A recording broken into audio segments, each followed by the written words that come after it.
Hello നമസ്കാരം. Study സ്റ്റുഡിയോയിലേക്ക് എല്ലാവർക്കും സ്വാഗതം. നമ്മളിന്ന് Sreenarayana Guru open university BA sociology third സെമ്മിൻ്റെ സോഷ്യൽ ഫോർമേഷൻ ഇൻ ഇന്ത്യ എന്ന അവരുടെ മെയിൻ പേപ്പർ, എക്കണോമിക്സുകാർക്കും സോഷ്യോളജിക്കാർക്കും ഉള്ള ആൻസിലറി പേപ്പറിൻ്റെ ഫസ്റ്റ് ബ്ലോക്കിലെ 4ാമത്തെ യൂണിറ്റാണ് ക്ലാസ്സിൽ ഡിസ്കസ് ചെയ്യാൻ പോകുന്നത്.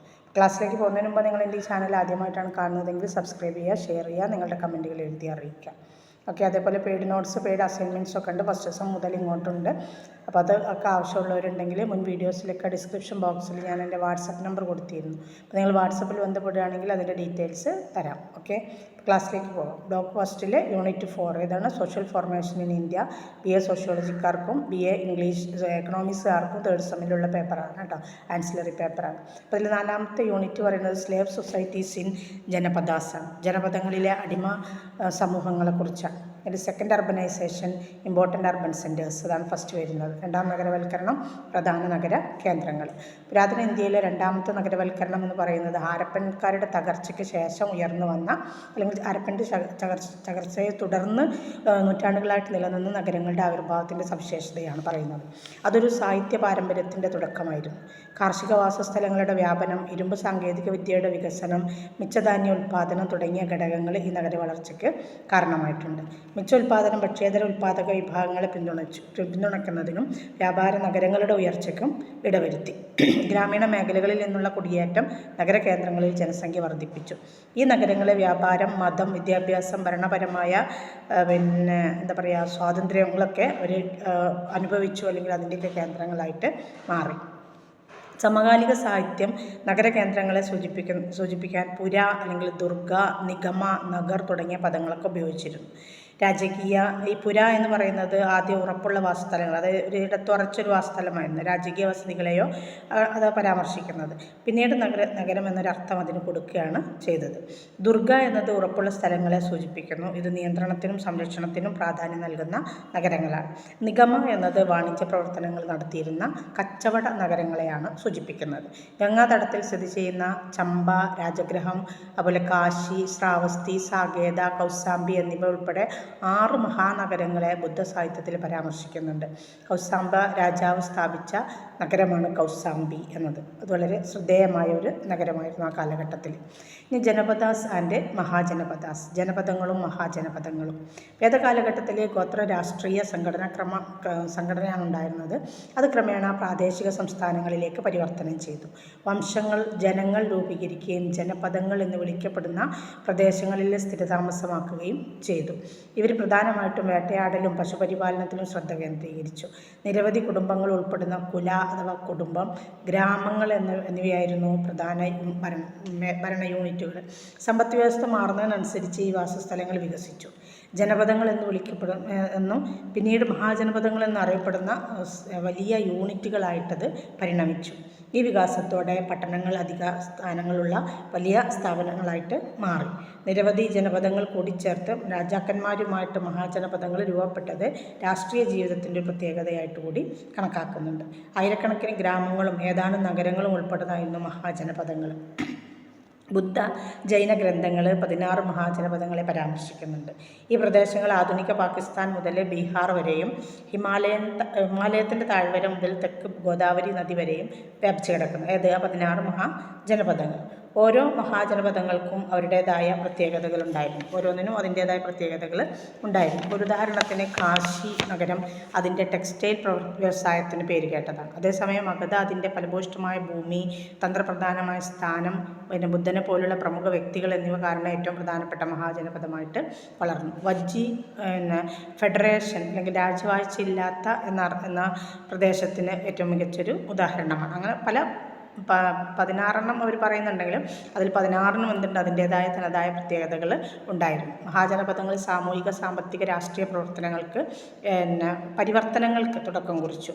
പ്രാദേശിക വികാസം, യുദ്ധം, അതുപോലെ ജനസംഖ്യാ വർധന എന്നിവ അവരുടെ വികസനത്തിന് രൂപം കൊടുക്കുകയും ചെയ്തു. പുര, നഗര തുടങ്ങിയ നഗരങ്ങളുടെയും പട്ടണങ്ങളുടെയും ആവിർഭാവം രാജാക്കന്മാരുടെ നിയന്ത്രണത്തിലുള്ള അധികാര കേന്ദ്രങ്ങളെയാണ് പ്രതിഫലിപ്പിക്കുന്നത്. കാശി, കോസല, മഗധ തുടങ്ങിയ ജനപദങ്ങൾ തമ്മിൽ സംഘർഷങ്ങൾ സാധാരണമായിരുന്നു. മഗധ ഒടുവിൽ ഉത്തരേന്ത്യയിലെ ആധിപത്യ ശക്തിയായിട്ട് ഉയർന്നു. അതായത് മറ്റെല്ലാ ജനപദങ്ങൾക്കും മേൽ ആധിപത്യമുള്ള ഒരു ശക്തിയായിട്ട് മഗധ ഉയർന്നു. തന്ത്രപ്രധാനമായ പ്രദേശങ്ങളുടെ നിയന്ത്രണത്തിനായി ഭരണാധികാരി എപ്പോഴും, അതായത് ഓരോ ജനപദങ്ങളിലെയും ഭരണാധികാരികൾ തന്ത്രപ്രധാനമുള്ള സ്ഥലങ്ങൾക്ക് വേണ്ടി എപ്പോഴും മത്സരിച്ചു കൊണ്ടിരുന്നു. അത് പിന്നീട് സംഘർഷങ്ങൾക്കും വഞ്ചനകൾക്കും ഒക്കെ ഇടവരുത്തുകയും ചെയ്തു. ഇനി അടുത്തത് വരുന്നത് റിപ്പബ്ലിക് ആൻഡ് മൊണാർക്സാണ്. റിപ്പബ്ലിക്കുകളും രാജവാഴ്ചകളും.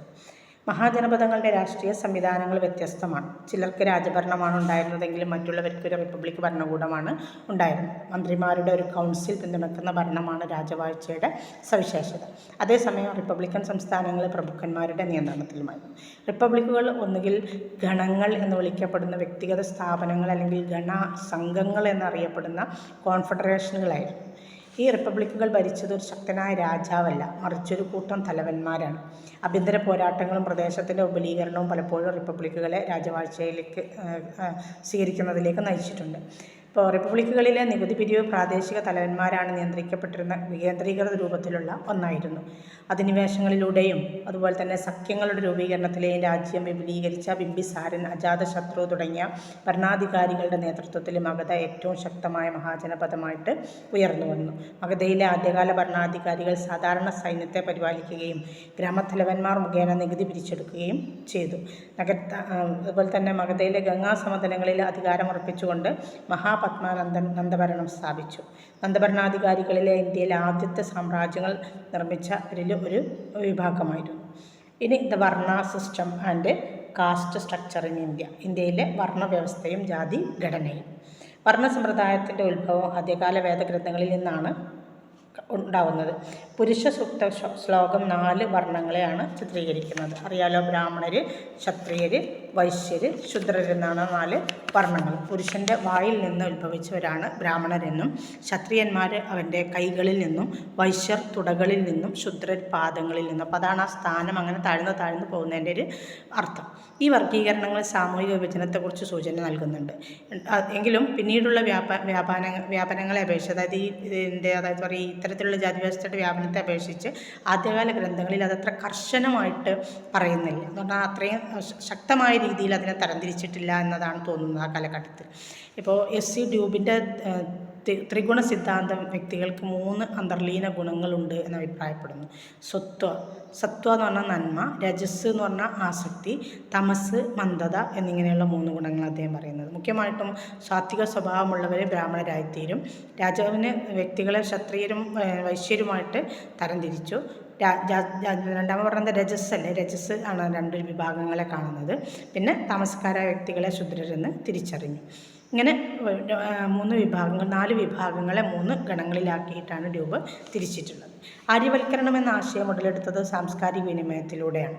മഹാഭാരതം, ധർമ്മശാസ്ത്രങ്ങൾ തുടങ്ങിയ പിൽക്കാല ഗ്രന്ഥങ്ങൾ വർണ്ണവ്യവസ്ഥയുടെ പരിണാമത്തെക്കുറിച്ച് വിശദീകരിക്കുന്നുണ്ട്. തുടക്കത്തിൽ എല്ലാവരും ബ്രാഹ്മണരായിട്ടാണ് അവർ കണക്കാക്കപ്പെടുന്നത്.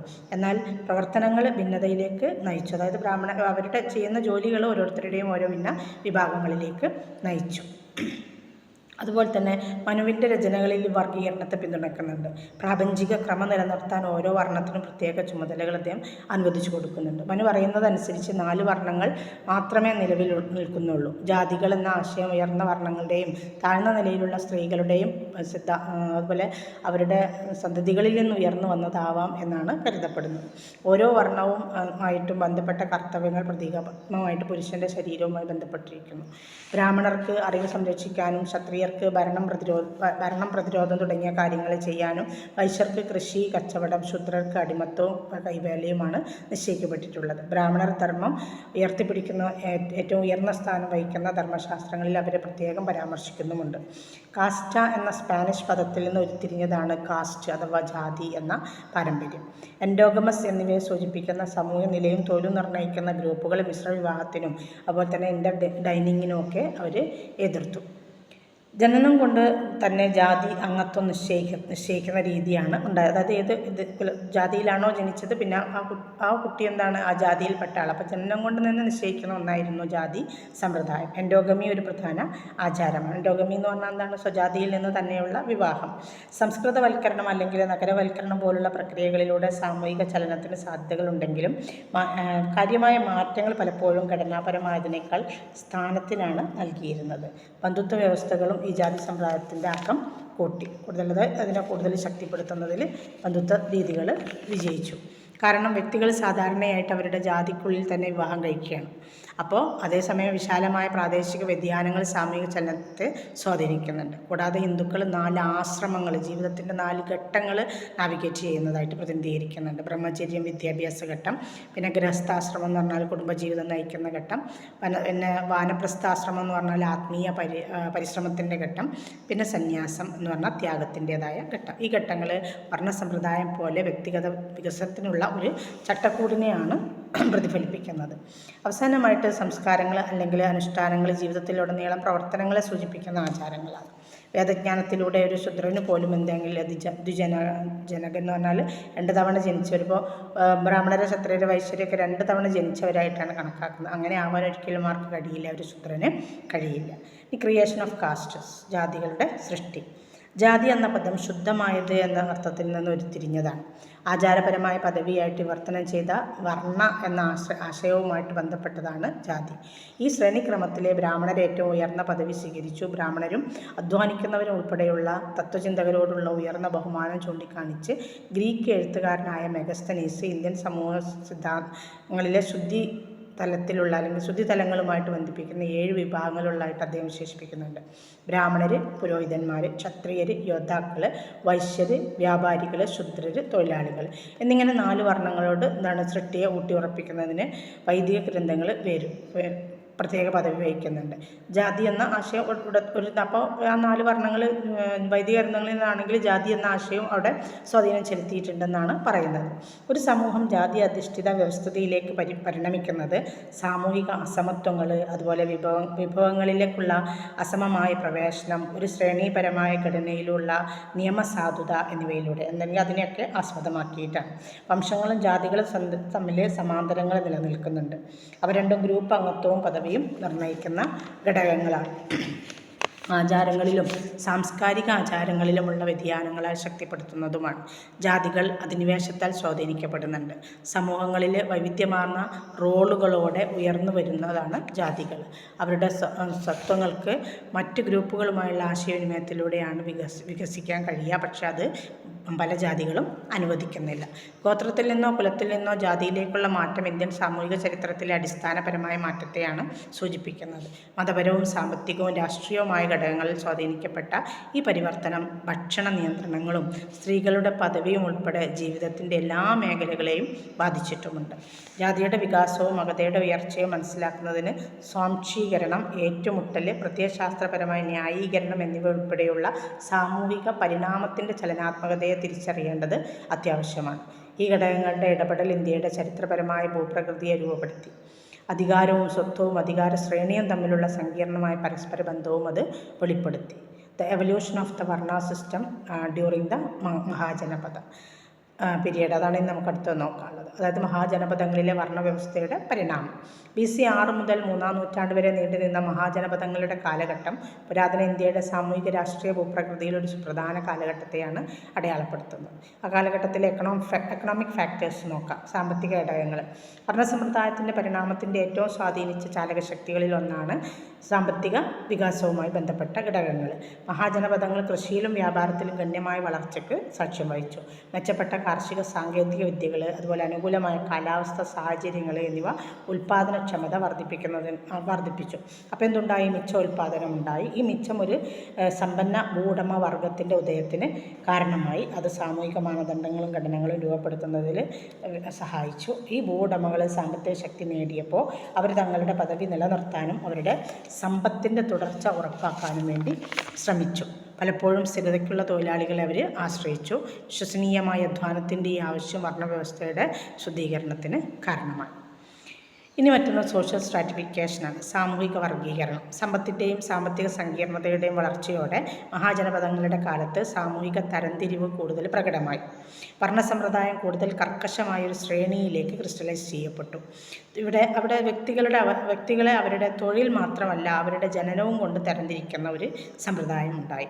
പവിത്രമായ അറിവിൻ്റെയും ആചാരങ്ങളുടെയും കൈമാറ്റം ബ്രാഹ്മണർ ഉറപ്പാക്കി. വർണ്ണാടിസ്ഥാനത്തിലുള്ള തൊഴിൽ വിഭജനം സാമൂഹിക അതിരുകൾ ശക്തിപ്പെടുത്തുകയും സമൂഹത്തിൻ്റെ മുകളിലും താഴെയുമുള്ള വിഭാഗങ്ങൾക്കിടയിൽ അത് വർദ്ധിച്ചു വരുന്ന അസമത്വങ്ങൾക്ക് ഇടവരുത്തുകയും ചെയ്തു. ഇനി കൾച്ചറൽ ആൻഡ് റിലീജിയസ് ഇൻഫ്ലുവൻസസ് ആണ്, സാംസ്കാരികവും മതപരവുമായ സ്വാധീനങ്ങൾ. വർണ്ണസമ്പ്രദായത്തിൻ്റെ പരിണാമത്തിൽ സാംസ്കാരികവും മതപരമായ ഘടകങ്ങളും ഒരു പ്രധാന പങ്ക് വഹിച്ചിട്ടുണ്ട്. ഈ കാലഘട്ടത്തിൽ പുതിയ മതപരമായ ആചാരങ്ങളുടെയും തത്വങ്ങളുടെയും ആവിർഭാവം കണ്ടു. ഇത് വിശുദ്ധ വിജ്ഞാനത്തിൻ്റെയും സംരക്ഷകരെന്ന നിലയിൽ ബ്രാഹ്മണരെ പദവി കൂടുതൽ ഊട്ടിയുറപ്പിച്ചു. ബ്രാഹ്മണർ നടത്തുന്ന ആചാരങ്ങൾക്കും യാഗങ്ങൾക്കും ചടങ്ങുകൾക്കും വർണ്ണശ്രേണിയിൽ അവരുടെ സ്ഥാനം ഉയർത്തിക്കൊണ്ട് സാമൂഹിക അഭിവൃദ്ധിക്ക് നിർണായകമായ ഒരു കാരണമായിട്ട് മാറി. കൂടാതെ വിവിധ പ്രാദേശിക വിശ്വാസങ്ങളുടെയും ആചാരങ്ങളുടെയും സമന്വയം അല്ലെങ്കിൽ കൂടിച്ചേരൽ വർണ്ണസമ്പ്രദായത്തിൻ്റെ സങ്കീർണതയ്ക്ക് കാരണമായി. ഇനി ഇമ്പാക്റ്റ് ഓഫ് വാർഫെയർ, യുദ്ധത്തിൻ്റെ ആഘാതം. മഹാജനപദങ്ങളുടെ കാലഘട്ടത്തിലെ യുദ്ധവും വർണ്ണവ്യവസ്ഥയെ രൂപപ്പെടുത്തുന്നതിൽ ഒരു നിർണായക പങ്ക് വഹിച്ചിട്ടുണ്ട്. മഹാജനപദങ്ങൾക്കിടയിൽ അടിക്കടിയുള്ള സംഘർഷങ്ങൾ തടവുകാരെ പിടികൂടുന്നതിൽ കലാശിച്ചു. അവരിൽ പലരും അടിമകളാക്കപ്പെട്ടു. ഈ തടവുകാരാക്കി പിടിക്കപ്പെടുന്ന ആളുകളിൽ കീഴടക്കപ്പെട്ട ജനവിഭാഗങ്ങൾ പലപ്പോഴും താഴ്ന്ന സാമൂഹിക ശ്രേണിയിലേക്ക് എത്തിപ്പെട്ടു അല്ലെങ്കിൽ അതിൽ ലയിച്ചു. താഴ്ന്ന സാമൂഹിക പശ്ചാത്തലത്തിൽ നിന്നുള്ളവർ ശൂദ്രരുടെ പദവിയിലേക്ക് തരം താഴ്ത്തപ്പെട്ടു. യുദ്ധ തടവുകാരെ വർണ്ണവ്യവസ്ഥയിൽ ഉൾപ്പെടുത്തുന്ന ജാതി സമ്പ്രദായ നിലവിലുള്ള ശ്രേണികളെ ശക്തിപ്പെടുത്തുന്നതിനും പുതിയ സാമൂഹിക ചലനാത്മകത സൃഷ്ടിക്കുന്നതിനും ഇടവരുത്തി. തൽഫലമായി വർണ്ണവ്യവസ്ഥ ശുദ്ധതയുടെയും അശുദ്ധിയുടെയും സങ്കല്പങ്ങളുമായിട്ട് കൂടുതൽ ബന്ധപ്പെട്ടു. ഉയർന്ന വർണ്ണങ്ങളുടെ പരിശുദ്ധി താഴ്ന്ന വിഭാഗങ്ങളുമായിട്ട്, പ്രത്യേകിച്ച് ശൂദ്രരുമായി ബന്ധപ്പെട്ട മലിനീകരണവുമായി വളരെ വ്യത്യാസപ്പെട്ടിരിക്കുന്നു. പരിശുദ്ധിയുടെ ആശയങ്ങളോടുള്ള ഈ കർക്കശമായ അനുവാദനം അല്ലെങ്കിൽ അനുസരണം നൂറ്റാണ്ടുകളായിട്ട് നിലനിൽക്കുന്ന തടസ്സങ്ങൾ സൃഷ്ടിച്ചു. അത് അന്തർജാതി ബന്ധങ്ങളെ ബാധിക്കുകയും ഇന്ത്യൻ സമൂഹത്തിൻ്റെ ശ്രേണീപരമായ ഘടനയെ ശക്തിപ്പെടുത്തുകയും ചെയ്തു. ഇത്രയാണ് 4ാമത്തെ യൂണിറ്റ് വരുന്നത്. അപ്പോൾ ഒരു ബ്ലോക്ക് തീർന്നു കേട്ടോ. Okay, thanks.